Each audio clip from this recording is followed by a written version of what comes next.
How many of us are content? How many of us have a calm mind? We are all in varying degrees of disturbed minds, correct? It's a question of less or more. And the greater the disturbance, the less successful you are unhappy, and you never realize your potential because you are too busy trying to sort out your disturbances and stress. What disturbs you? You will say, "Oh, wife,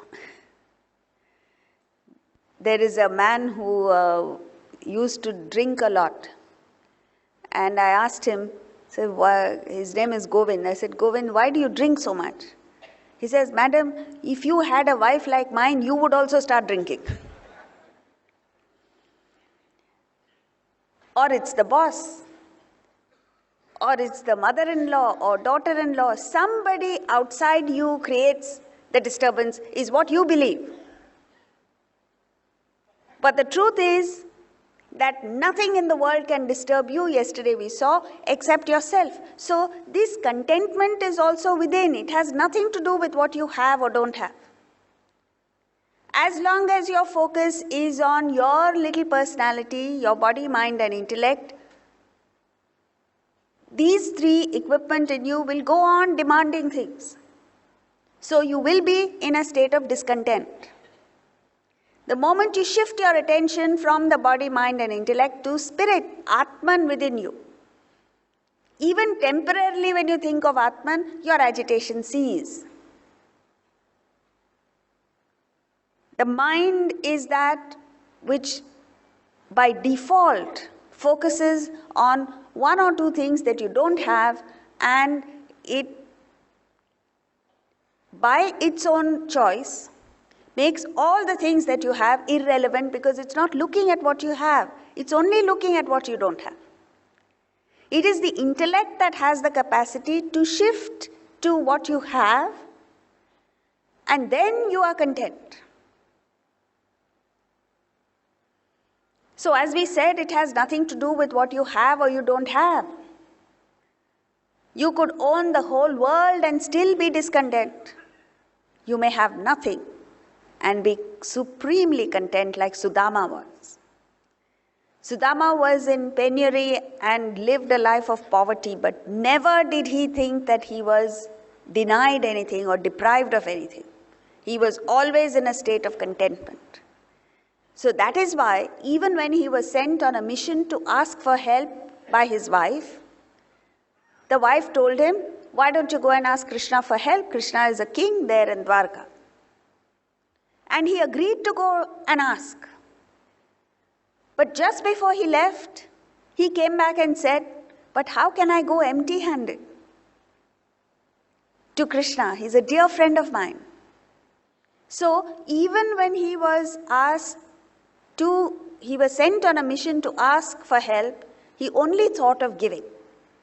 Therefore, he was in the state of what you call as paripurna, totally satisfied with what he had, supremely content with whatever it is that he had. On the other hand, there is you and me, from start to finish, from birth to death, from morning to night, we're constantly thinking of what we don't have. We're always in a state of discontent. So, what we need to do is fix our attention on the higher. If you can't fix your attention on Atman, the self, at least think of something beyond you, and then you'll be content. In the 12th chapter of the Gita, Krishna enumerates 35 qualities of a bhakta. And two of these 35 qualities are, one, santushta satatam, constantly, supremely content. Tushta, content, happy. Santushta, supremely content. Satatam, always. And where is our state? Satatam asantushta. Always in a state of unrest, discontent. So, And the second word that he uses is anapeksha, free from want.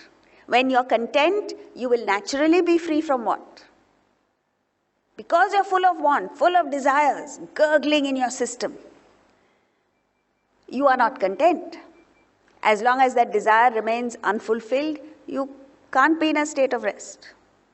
This does not mean that you should not aspire for more. Let's say you have a Maruti car. It's a small car.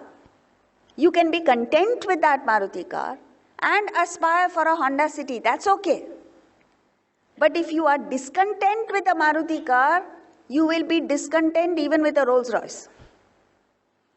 So it's not, what it says is be content at the present moment. The mind must be calm at the present moment. And the intellect can visualize a better state of being and fix a goal and work towards it. That's fine. But never should you be discontent. Like Swami Ramatirtha said, if you are not happy as you are, where you are, means wherever you are, with whatever it is that you have or don't have, if you're not happy at the present moment, you will never be happy in future.